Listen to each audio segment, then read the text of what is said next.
Good evening. My name is Guion Foreman, president of the Chicago Police Board, and I am calling the board's November 18th public meeting to order.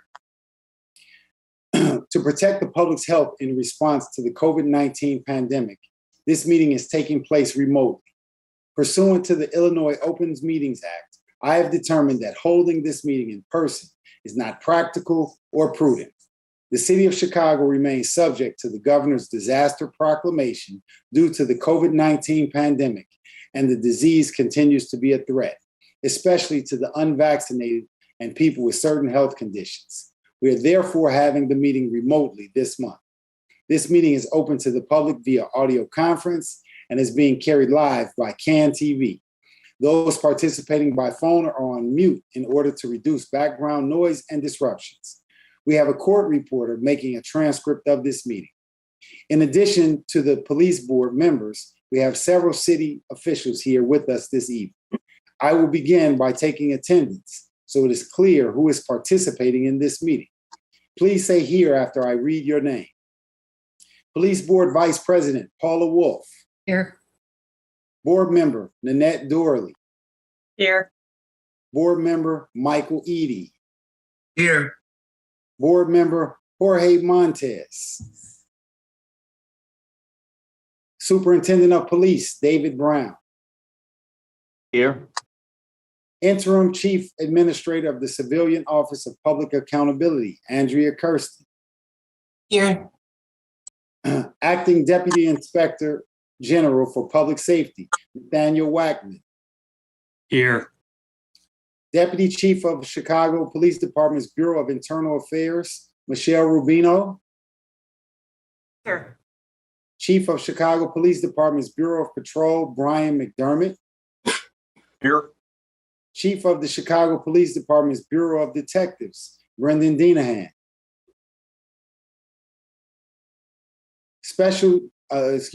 Assistant General Counsel, thank you.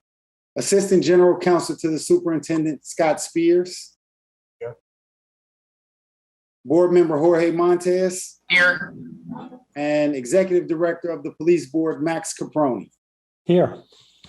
We will now proceed to the items on the meeting agenda.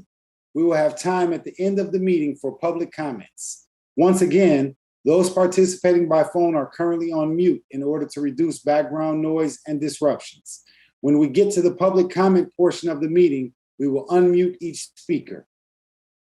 Is there a motion to approve the minutes of the board's October 21st regular public meeting? Paula Wolf, I so move. Michael Eady, second. All in favor, please say aye. Aye. Aye. Are there any opposed? The motion passes. Our next regular public meeting will be held on Thursday, December 16th at 7:30 p.m. Whether this will be an in-person meeting or remote meeting will be determined closer to the meeting date. Is there a motion to close a series of executive sessions for the purposes of considering personnel matters and litigation as authorized by sections 2C, 1, 3, 4, and 11 of the Illinois Open Meetings Act? Paula Wolf, I so move. Michael Eady, second. All in favor, please say aye. Aye. Aye. Aye. Are there any opposed? The motion passes. Yesterday, Chicago City Council passed an ordinance that grants the police board the power to consider appeals by persons seeking removal of status identification from the Chicago Police Department's Criminal Enterprise Information System. The ordinance also grants the board the authority to make rules for handling these appeals. The board plans to provide several opportunities for members of the public and community organizations to ask questions about and comment on the design and implementation of an appeals process. More information on the board's community engagement plans and rulemaking processes will be posted on the board's website and discussed at next month's board meeting. In addition, a draft of the Chicago Police Department special order that defines how the Criminal Enterprise Information System will work is posted on CPD's website and is open for public comment until November 29th. A report of disciplinary actions taken by the board during the previous month has been made available on the board's website. There are 2 disciplinary cases on the agenda this evening.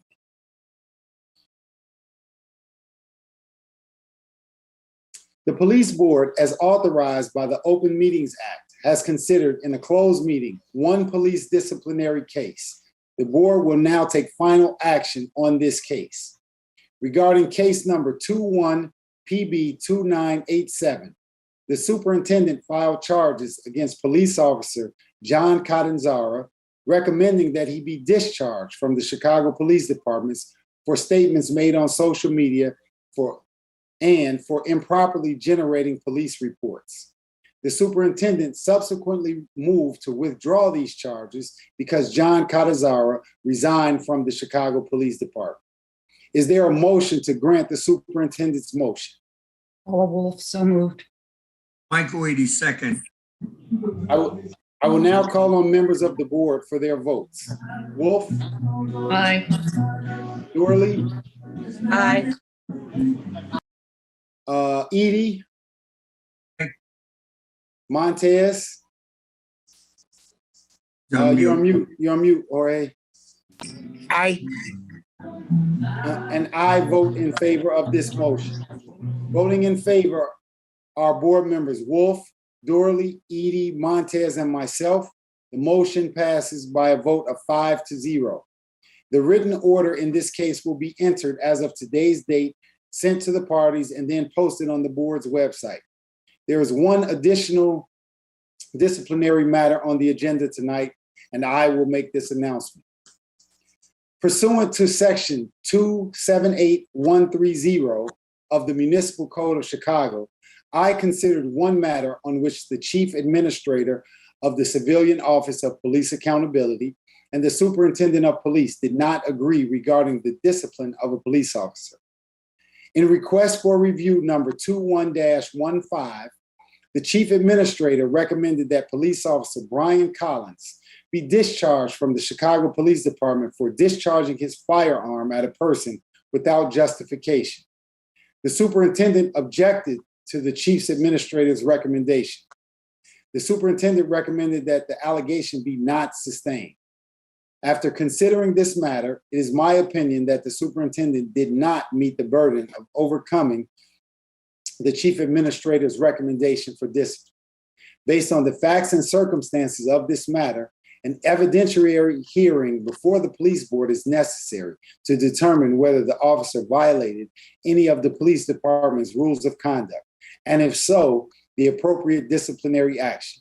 A copy of the written opinion will be posted on the board's website as required by the municipal code.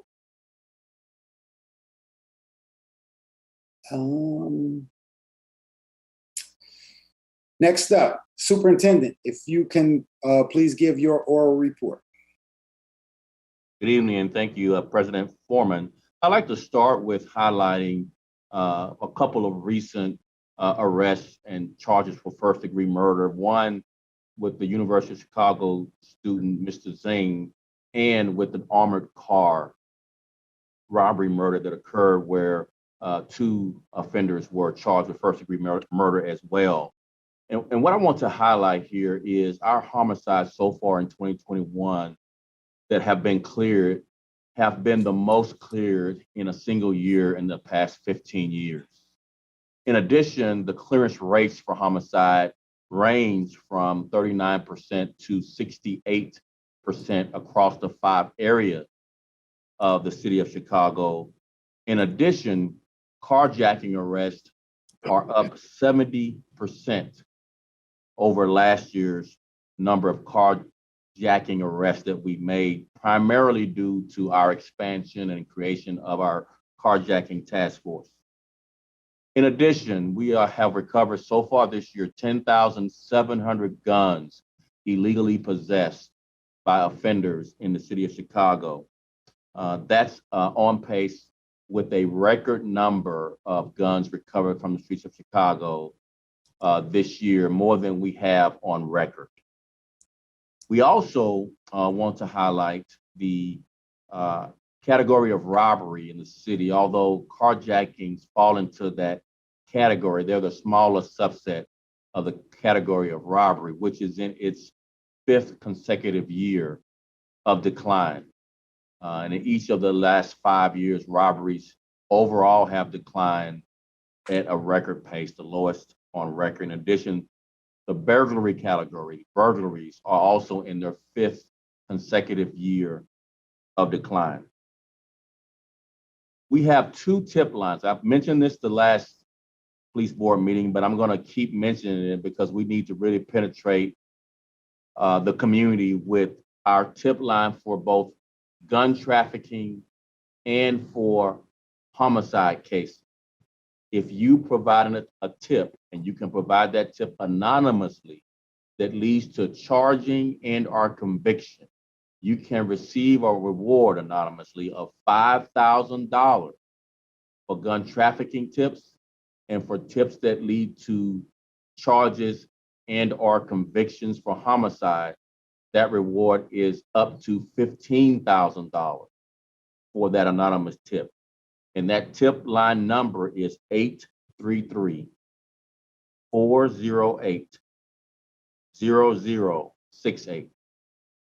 So since we formed this tip line, after every homicide, we have created flyers with this tip line information that we distributed in the community, in the neighborhood where the violence is occurring, to try and encourage people who, for various reasons, are apprehensive coming forward with information, hoping that this tip line would encourage, particularly the anonymity of the tip line. You don't have to give your name.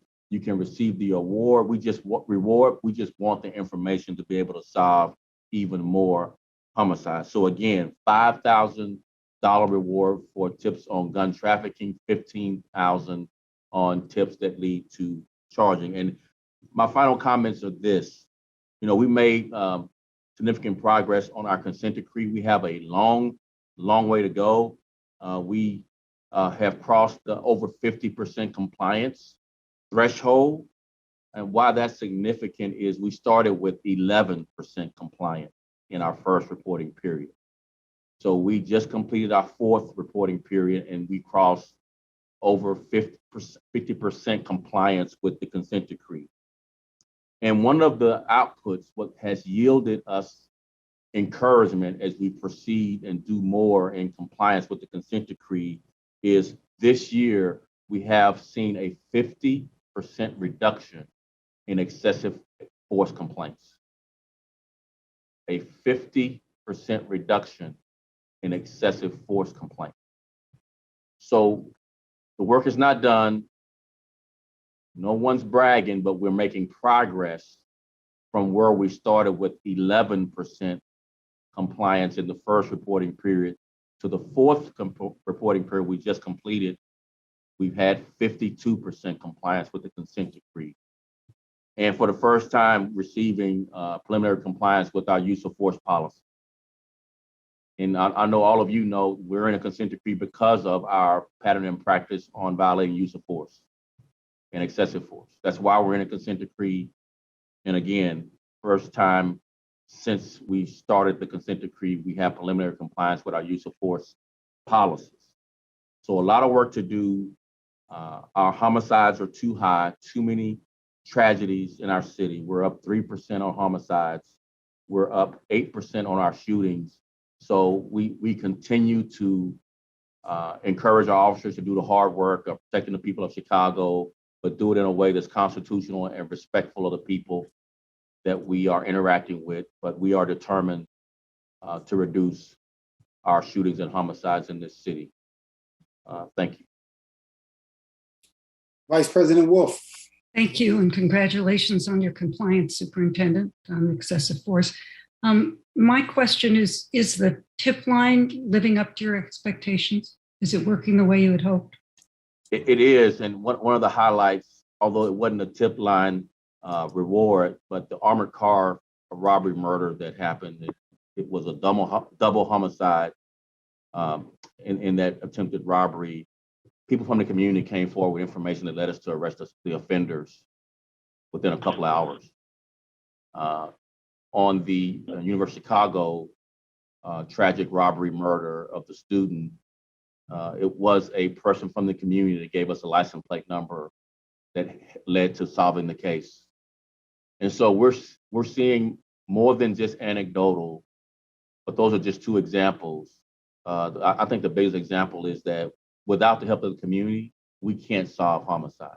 We need people from the community to come forward, and we're at a 15-year high in homicides cleared so far this year. 15 years, we've cleared over 325 homicides so far this year. And the homicide rates, the clearance rates, as you know, has been as low as below 20% in this city, in the teens. And our overall homicide clearance rate is 45% so far this year, but the range of clearances amongst the 5 homicide areas is from 39% to as high as 68% in some areas of the city. So a lot of work still needs to be done, but I just want to, because Chief Dennehan is Bureau Detectives Chief, he's here. I just want to give those detectives some encouragement that we acknowledge their hard work in clearing these very tough cases, many times very complex cases that lead to justice for these victims. Thank you. Superintendent, I had a follow-up question as well. So you said you were flyering you in those areas. Is CPD utilizing social media? I know that's one of the main forms of communication these days. We are, and we also have billboards throughout the CTA lines as well as bus lines. And so you'll see more and more of our advertisement as it relates to this. And soon to come, we created a video cold case series that we'll be rolling out on social media as well, looking at our cold cases. And that number is 833-408-0068. 69. 69. 833-408-0069. Okay, thank you much. Chief Kirsten, we're going to come back to you. We're going to go to some of the public comments first. We're having a little technical difficulties, so we're going to move to some of the public comments first. I will now call upon members of the public who signed up in advance to speak. To make sure we have time to hear from all speakers, there's a 2-minute time limit on comments. Callers, you can unmute yourself by pressing *6. *6. Our first speaker, Flora Suttle. Flora Suttle. Okay, can you hear me? Yes, ma'am. Good evening. I'm Flora Suttle. I'm advocating for justice for my son, Derek Suttle, who was fatally shot by an off-duty police officer, Chicago police officer, on February 11, 2012. I've been speaking before this board since 2018, before the consent decree went into effect in 2019. I asked the Chief Administrator of COPA, what is the process for reopening a closed investigation? On page 7, in COPA's Rules and Regulations, Article 2, Section 2.5, explains the process I followed. COPA's Chief Administrator, Andrea Kirsten, declined to reopen the investigation. The Deputy Inspector General of Public Safety at that time, Deborah Weisberg, recommended that the investigation be reopened. My question is for the superintendent. What is the process for me as a community member, a citizen, and a mother to request that you reopen the closed investigation filed under RD number HV 154525 and HV 153745 to review with the state's attorney's office for appropriate charges against the officer? Can you tell me what that process is? I'm not sure if superintendent would that be a good question for you, or Nate, would that be the question? I don't know who's the best person to answer the question. So whoever's the best to answer the question, can you please provide an answer to Ms. Suttle? I don't think it could be done in 2 minutes. So I can try and give some guidance to Ms. Sutton. So COPA has the purview of investigating police-involved shootings. So COPA's decision is where the decision is made. Regarding whether or not there were or should have been criminal charges. So COPA investigates the administrative violation. State's attorney Right. would investigate whether or not criminal charges should or could be filed. So the state's attorney's office has that purview to revisit criminal cases that were or were not filed at the time. So again, you've got your answer from COPA on the administrative side. I think the next stop I would recommend is to visit with the state's attorney on reviewing whether or not they are open to revisiting the criminal aspects of the case. I can't recommend an investigation to state's attorney. The detective division or some other investigatory agency has to send that file through. So this would be your detective division who would have to discuss this with the police department. With the state's attorney's office. So I can't recommend that to her. She needs an investigative agency, in which I'm asking you, Superintendent, transparency, accountability, responsibility, all of that. This case has been going on for 9 years, and that's more than egregious. Now, let's be real. We can't do it in 2 minutes. Let somebody set up a conversation with me and you, All right, state's Ms. attorney. Tuttle. We can talk, but this is Okay, Ms. Tuttle, I'm sorry. So we'll ensure that Max will make sure that we pass along your information, and someone will be in contact with you about this. Next speaker is, I have to find my notes. Next speaker, Ramel Terry. Ramel Terry.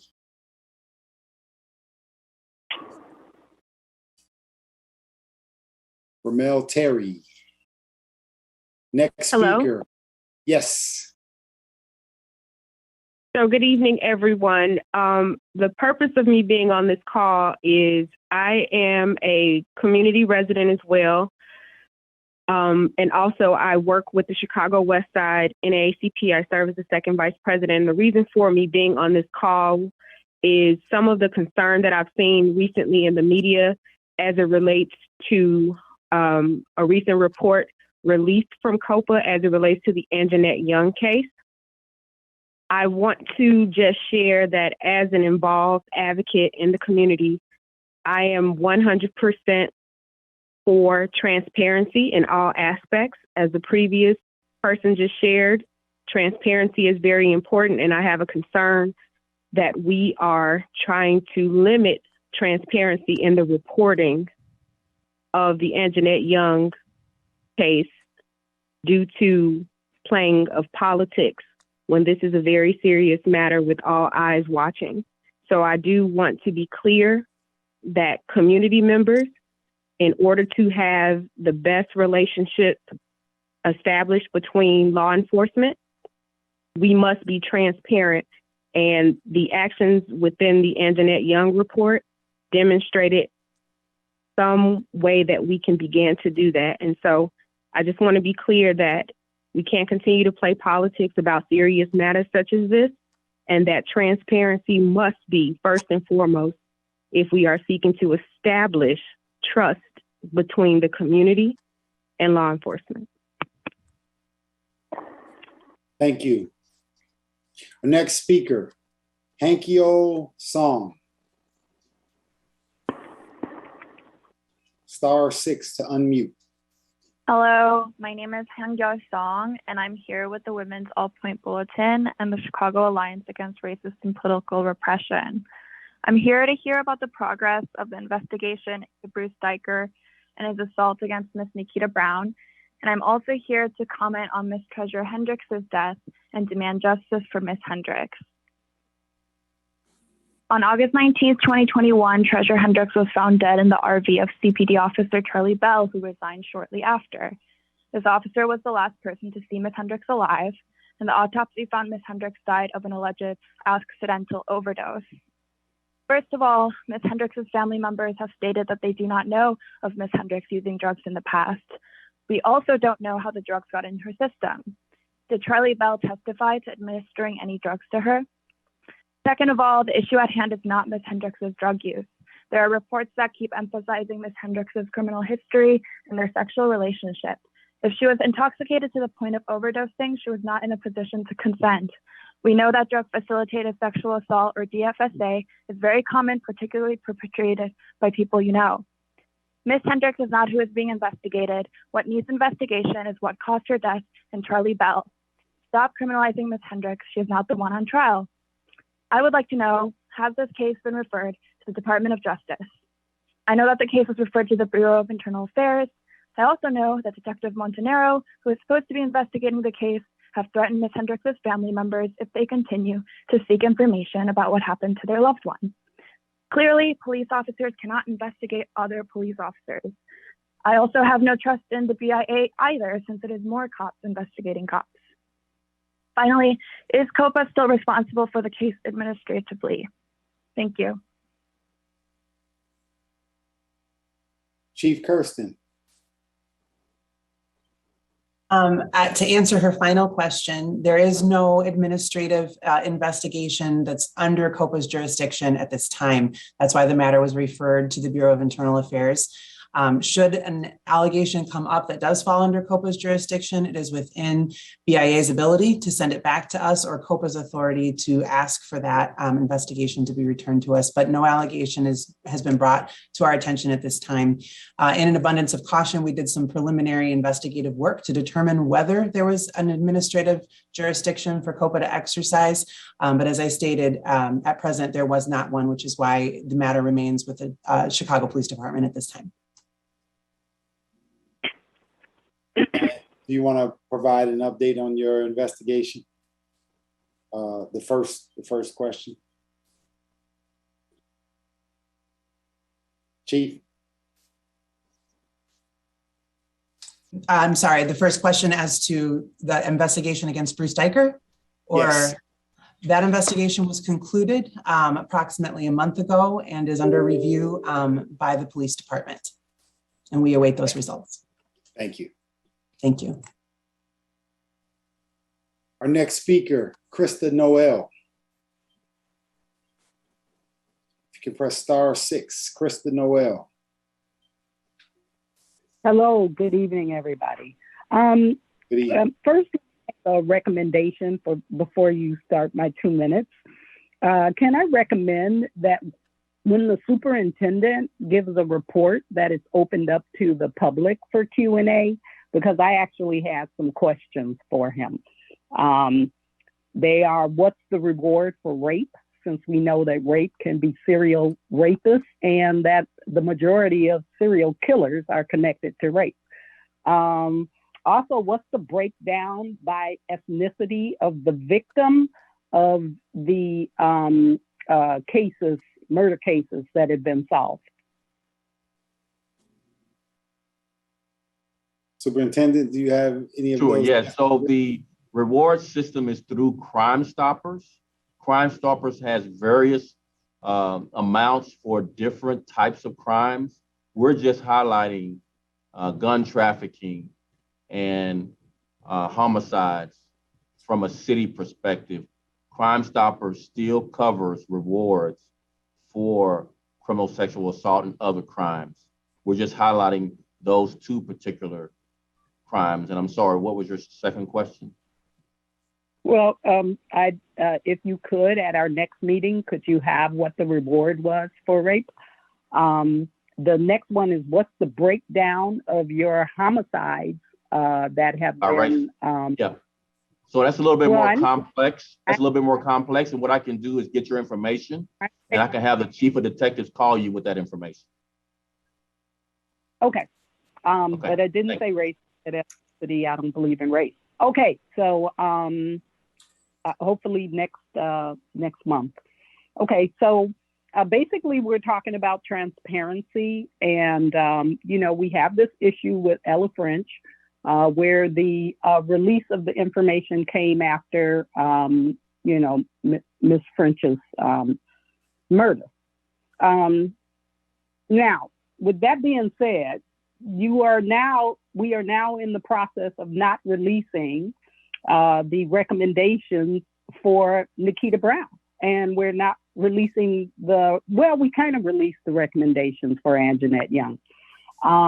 But this issue of transparency supposedly has just occurred because if some board members were sitting on the board during the Rekia Boyd, during the Dakota Bright, during all these, they were actually telling us as it went through the process what their recommendations were. And they're saying it's a part of the ordinance, and it is not. So we encourage transparency. Superintendent, I have another question for you. It was my understanding that there was a your CIT training, CIT training, that you had a pilot program going on where a police officer was in the car with a mental health professional. Is that true? And if it is true, is there any data in regards to that? So yes, that is true. It's the alternate response where we have a co-responder model where we are responding, police officers are responding with mental health professionals and EMS and fire. It's only into the second month, so data is very preliminary, but we can, again, have someone call you and answer further questions if you have them. Thank you. Our next speaker, Grace Patino. Grace Patino, if you can press *6 to unmute. Hi, I am unmuted. Can you hear me? Yes, ma'am. Great, thanks. My name is Grace. I am here to say that Bruce Deicher needs to be fired. I understand that it's not in COPA's court anymore at this moment, but I just want to say I'm here with the Chicago Alliance Against Racist and Political Repression and Women's All Point Bulletin. And we're here to say that we want CPD to stop putting their hands on women. We want CPD to stop putting their hands on Black people and people of color in Chicago. You know, in that video of Nikita Brown, it looked easy for Bruce Deicher to put his hands on her. Like it was just another day out in the park for him, which we know he shouldn't have even been patrolling that park anyways.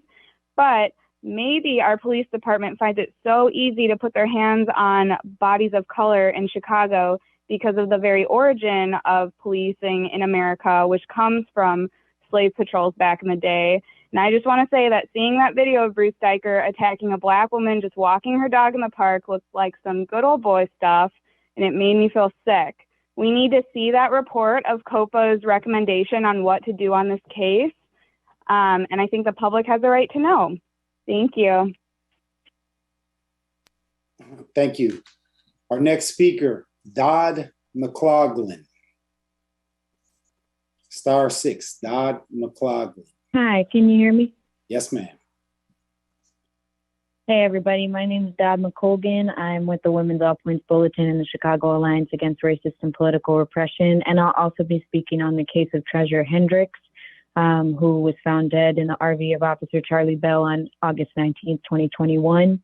The details of this case simply do not add up, and her family rightly has a lot of questions. I've seen a lot of news coverage focused on the relationship between Ms. Treasure Hendricks and Charlie Bell, as though that is an explanation for her death, when we know that women often experience violence from people close to them. I've also read there is a BIA investigation into this, so I have some questions for those involved in the investigation. If Charlie Bell did have something to do with Ms. Hendricks' death, it is likely not his first time, considering the inordinate power Chicago police officers have to terrorize, manipulate, and brutalize Chicagoans. Will this investigation include comparing Bell's DNA to the rape kits of other women found dead? Have the toxicology reports of the unforgotten 51 murdered Black women in Chicago been compared with that found in Treasure Hendricks? Much of the media coverage for this case seems to have written off Ms. Hendricks' death as explainable because of the drugs in her system or her relationship to Bell. It's like Ms. Hendricks is presumed to be in the wrong, while Charlie Bell has so far been protected from the consequences of his actions, consequences her loved ones will be living with for a long time. This is the same way Bruce Deicher presumed Ms. Nikita Brown a criminal, immediately threatening her with arrest, despite her presence on the beach being no more than an ordinance violation. To fail to act swiftly and decisively in either case is to contribute to the broader pattern of Black women being criminalized and white police officers being presumed innocent. Ensure the investigation into Treasure Hendricks' death is truly thorough, communicate the outcome of it swiftly and completely, fire Bruce Deicher, and release the findings of that investigation. That is all. Thank you. Superintendent, I don't know if you have the ability to answer those questions. No, I don't. It would not be appropriate at this time. Okay, thank you. Our next speaker, Dwayne Bryant. Dwayne Bryant, *6 to unmute. Good evening. Can you hear me okay? Yes, sir. Okay. Good evening, everyone, and Superintendent Brown. My name is Dwayne Bryant. I'm a community resident, author of the book, The Stop, Improving Police and Community Relations, community advisor of COPA, and the 2020 recipient of the FBI's Director of Community Leadership Award for my work to improve police and community relations across the nation. I want to begin my remarks by sending my condolences to the family, colleagues, and friends of Officer Ella French. I also want to send my sincerest apologies to Anjanette Young for having to experience the trauma, dehumanization, and degradation from the hands of certain misinformed members of Chicago Police Department who raided the wrong apartment. And if it wasn't for the dignity and the humanity of Officer Ella French, who provided cover for Ms. Young, who knows if the other officers would have done so and considered Ms. Young's well-being. I understand this is a very emotional time, and feelings of hurt and betrayal are high on all sides of the fence. However, I'd like to ask the city and Chicago Police to ignore the emotions and review some of the facts. Facts: on April 27, 2021, COPA's investigation was concluded, which is over 3 months before Officer French was senselessly murdered.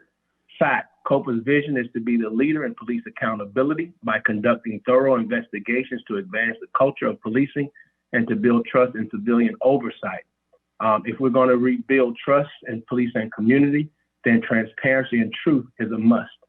I believe the real topic here of conversation is how does the city of Chicago want transparency to look moving forward?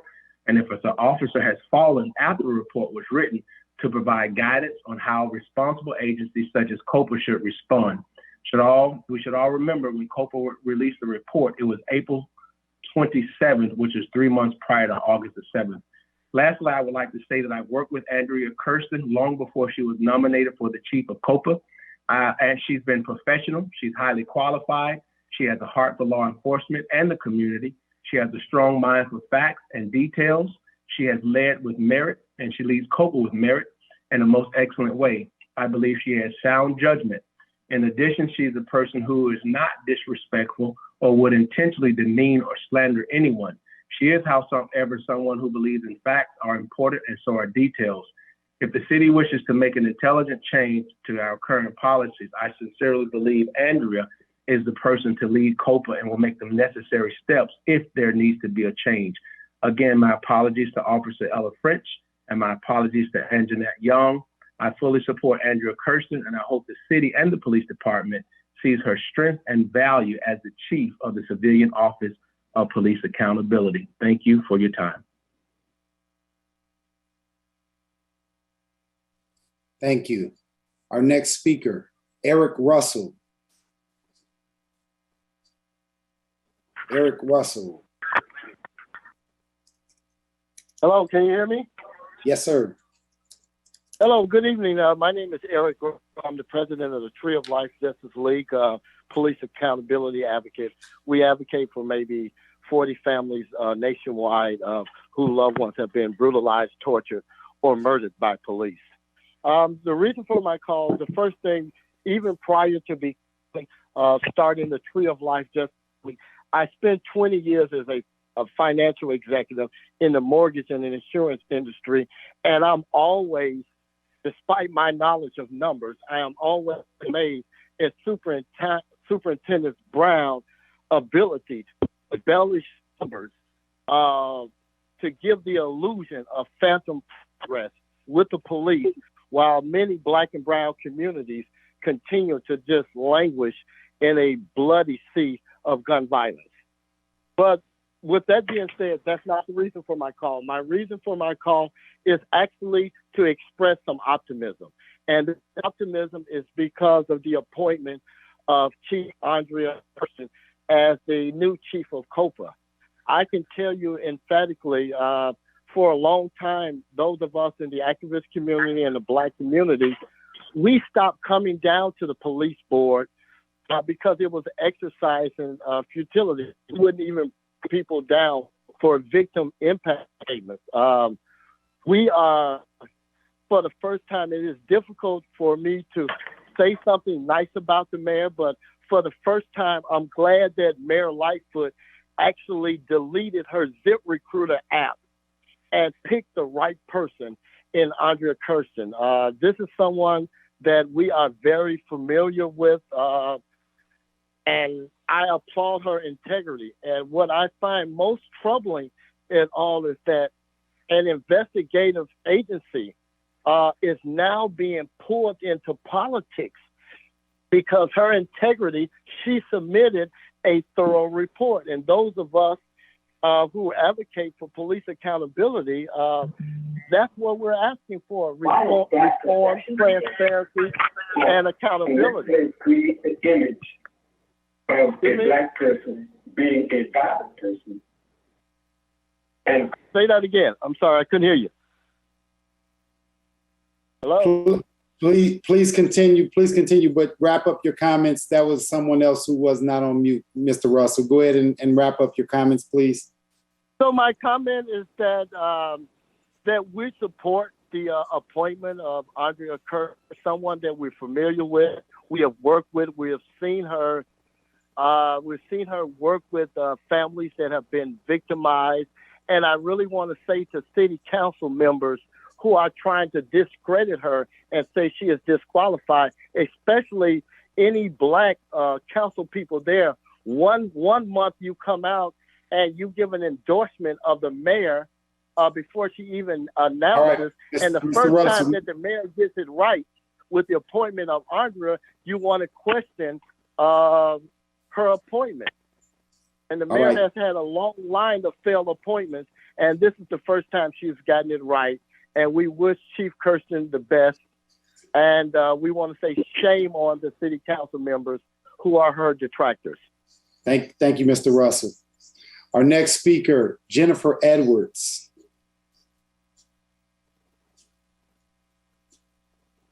Okay. Okay, good evening. You can hear me? Good evening. Yes, ma'am. Hi.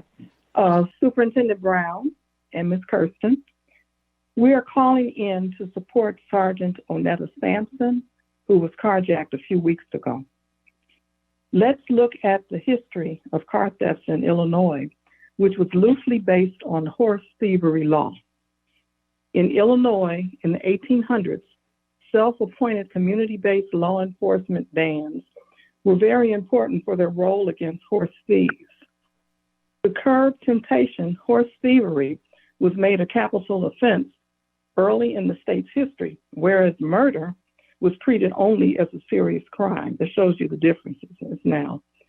This is quoted from Early Crime and Punishment in Illinois, written by Robert S. Johnson in the 1986 ISGS Quarterly, spring 1986. Anti-horse thieves associations known as protection societies spread throughout Illinois. We mention this brief history of Illinois law because Sergeant Onetta Sampson is a devoted West Chesterfield community member and a dedicated police officer. We hope the severity of action she is charged with and the decision of the weight these charges carry is balanced with the severity of the heinous crime committed upon her and her family, and is in line with consideration of old Illinois law, which current law is based on. Thank you. Thank you. Our next speaker, Nakia Muhammad. Yes, good evening. Can you hear me? Yes, ma'am. All right. Good afternoon, everyone. Superintendent Brown, are you still there? Yes, superintendent's there. Okay, Superintendent. I just want you to know that I am one of the senior activists and advocates in the city of Chicago. My name is Zakiya Muhammad. I'm a former precinct captain in the community that I'm concerned about. Here are my concerns. There have been shootings east on 35th Street up to State Street. The intersection there at State Street, 35th.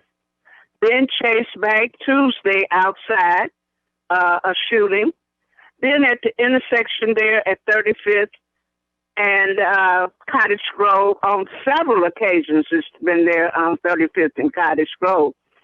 My concerns about this, there are 4 housing complexes in that immediate area: Lake Grove Village on the 3400 side of Cottage Grove, Woodland Park on the north side of Cottage Grove, and Lake Meadows. And our children have to walk that path to Doolittle School. And then there's a park district where our children attend as well. Now, can the commander, who I think is Commander Wallace, assign some police presence in that area so at least a car will be seen sometimes in this area, because it's getting worse. It wasn't like this at one time. The other, and when I'm finished, please, I'd like you to address that, Superintendent Brown, or if the Commander Wallace is there. The other thing is Mr. George Blakemore's case. He's an 80-year-old black man that was knocked down by a police officer at a county board meeting. He suffered brain damage and he was hospitalized. They had to do surgery to remove bruised blood from his brain. Is there a COPA member there who can explain to me the status of his case, and not just his case, COPA member? What is taking you all so long to release the results of Mr. President of the police board's case where he was assaulted by the police? I mean, people are waiting. So I'm gonna answer that first part, Ms. Muhammad, because I answered this for you on the radio the other day. COPA is doing their investigation. They are communicating with me about that. And so, Superintendent or Chief, either one of you all, if you would like to. I can start with the extra patrol request in the 2nd District from Commander Wallace. Chief McDermott, the Chief of Patrol of all the districts, is on this virtual Zoom police board meeting, and he will ensure that we get extra patrols in those areas you listed in the 2nd District. I think the other question was to Kristen. Yes, thank you, Superintendent. As to the question with respect to the investigation regarding President Foreman, the investigation itself is concluded. The report is being drafted and finalized, and we hope to conclude that and be able to submit it to the superintendent and to the police department for their review in the very near future. As with all of our cases, we try to prioritize the complete investigation and the thorough investigation in as timely of a manner as possible and in as transparent of a manner as possible. So thank you for the question. All right. And our final speaker is Mr. Robert Moore. Can you hear me? Yes, sir. Yes, I can hear you. Okay, gotcha. Here's the situation. I'm starting out speaking on behalf of the Institute of St. Michael the Archangel Executive Committee. It is the November of 2021 meeting. And my first demand is this, that the superintendent is critically important for the public. The only reason I started going to these meetings, I have massive claims against the city of Chicago, which we had to get on the back burner, because I got to help prevent another September 11th in Chicago. That requires identification and locking in of the chief policymaker, which is the superintendent of Chicago Police Department in this particular instance. What I'm seeking is to be able to swear him in under oath in my 120 seconds and ask him questions under penalty of perjury. Is there any objection to that? Yes. Next question. Next question. Okay, here's the next question, Mr. Foreman. You cut me off. Newport versus Fat Concerts. That was content-based censorship. That's a federal felony under 18 U.S.C. 242. And it's also theft of the intangible right to the honest services of a government office transmitted via mail or wire last meeting at the 90-second mark. I'm now going to read from Mike Adams' Natural News, the November 15th, 2021 post, because you arrogated yourself the authority to determine what constitutes competent evidence as to in regard to whether or not a virus exists? If it is, how did it come into existence? And what is the actual exposure to risk of the population of vaccination or not vaccination? Okay, so I can't permit that. I lack the moral authority to permit that. I cannot concede to that. Here's Mike Adams' argument. The vaccinated are dropping dead in plain view. As Fauci and the media admit, total vax failure. It's now official. Tony Fauci admitted that the vaccines aren't working and that vaccinated people of every age are getting sick and dying. His exact quote from New York Times podcast on November 12th was reported by Yahoo News. They are seeing a waning of immunity, not only against infection, but against hospitalization and to some extent death, which is. All right. Thank you, Mr. Moore. So I apologize, everyone. Recording in progress.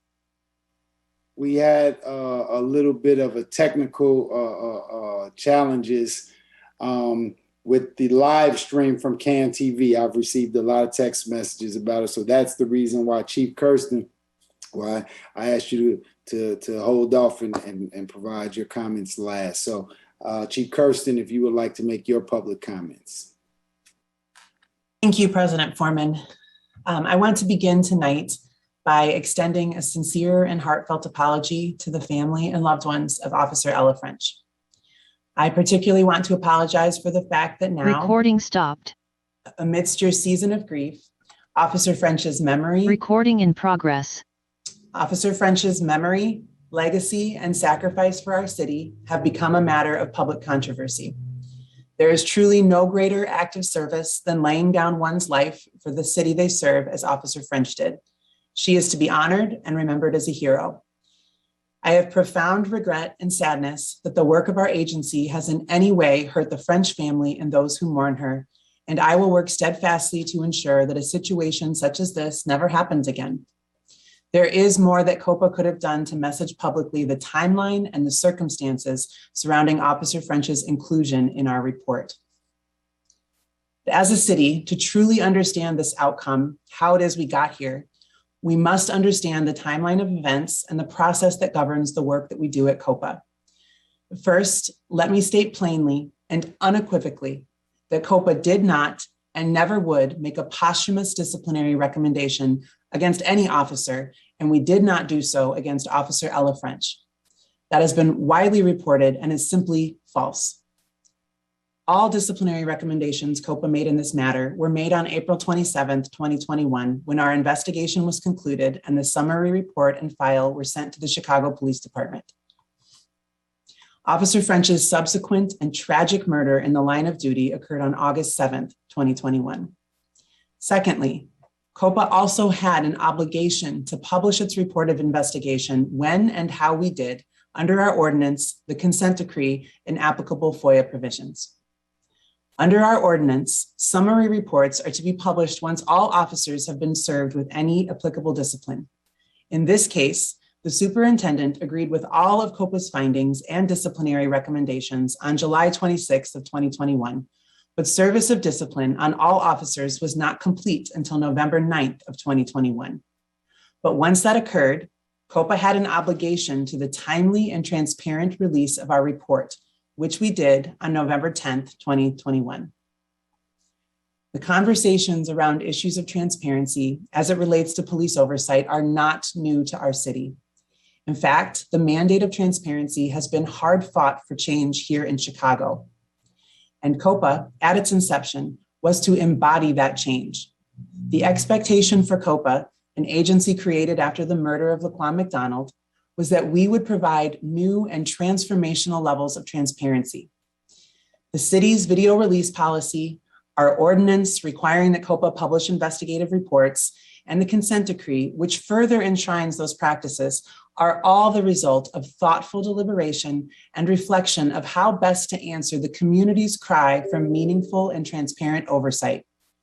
It is those principles and processes that we apply in the publication of all materials relative to these incidents. Those same processes were applied to the publication of our report in this case. Let us remember that there was profound public pressure surrounding COPA's investigation into the raid on Ms. Anjanette Young's home, but COPA still followed its process.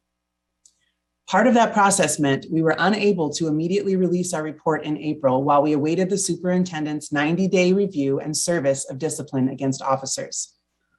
But once we were able to move forward with the release, we made the appropriate notifications and then met with Ms. Young and provided her with a copy of the report. At that time, COPA, by ordinance, was then obligated to release the report to the public. When we release reports to the public, COPA does not alter or redact more information than the law permits. The report that COPA publishes is the final version submitted to the department in support of our findings. So in this case, despite the overwhelming tragedy of Officer French's murder, there was no procedure by which to change our report or our recommendations, and no request made to do so.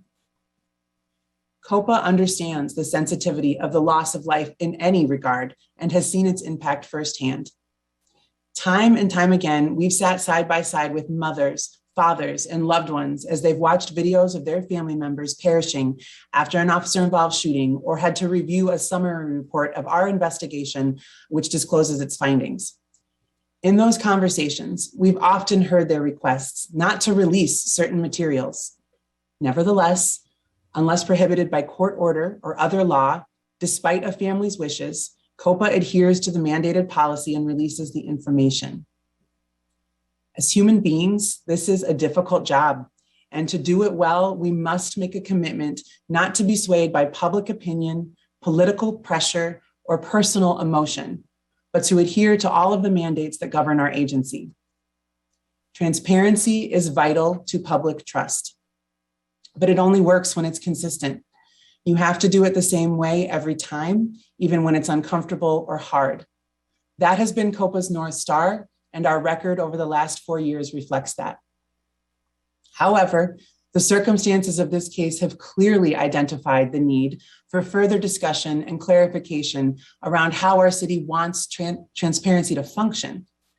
I would welcome a conversation to examine a process for ensuring a situation like this never happens again. Furthermore, there are opportunities here for COPA to share with the police department our approach for engaging impacted civilians and their families as they navigate this complex oversight system. These conversations could help the department to develop practices for how and when officers and their families are notified of COPA's transparency releases, and what role, if any, COPA could play in that process. Because this situation certainly brings to light that there's a profound lack of process around how officers and their families receive this information. But we can all agree that our officers deserve the same dignity and care that our system seeks to extend to impacted civilians. Lastly, I mentioned most recently as I testified before City Council during our budget hearing that independence does not equal isolation. As the city's civilian oversight body, we know the importance of working across the whole of government to better all residents, both civilian and sworn, which I have done and will continue to do in this role as Chief Administrator. Thank you for this time. Thank you, Chief.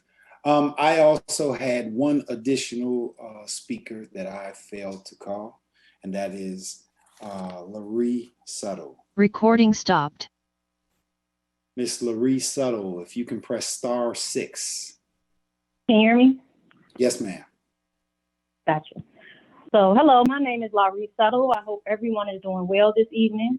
I have not spoken at the Chicago Police Board meeting since September 2020. During this time, I served as a member in the Use of Force Community Working Group with the Chicago Police Department. Since then, I decided to further my education. Now it brings me great pleasure to announce that I am a student at DePaul University College of Law, working towards my Master of Jurisprudence and Public Interest Law. Mid-August, I joined the Community Policy Review Group with the Civilian Office of Police Accountability. Since that time frame of joining until now, COPA's Policy Review Group has reviewed 6 different policies. 2 or 3 policies that I believe the public should be aware of tonight are as follows. 1, officer-involved shootings or officer-involved deaths, reviewed October 28th. 2, civil lawsuit review, reviewed yesterday evening, November 17th. And 3, criminal lawsuit review, which is coming soon. As promised in yesterday's group meeting, I plan to issue written feedback on 2 of the policies mentioned previously in the next 5 to 7 business days, if not earlier.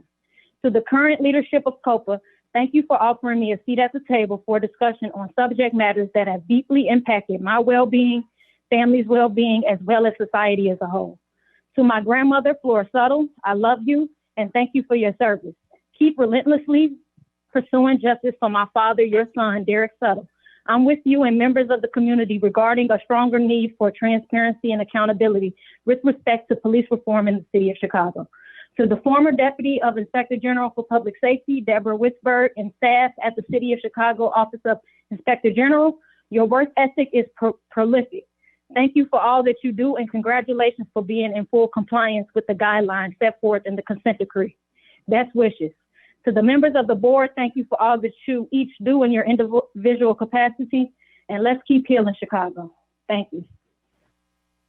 Thank you, and good luck with your studies. It's been good to get to know you over the years and kind of see how you are carrying forward with your dream. So really proud of you. At this time, all members of the public who signed up to speak have been called. Is there a motion to adjourn? Paula Wolf, so moved. Second, Michael Eady. All in favor, please say aye. Aye. Aye. The motion passes and the meeting is adjourned. I wish everyone a safe and healthy Thanksgiving holiday. Hope you get a chance to spend some time with your families and really, think about all the things that we're thankful for. Thank you very much. Have a good evening.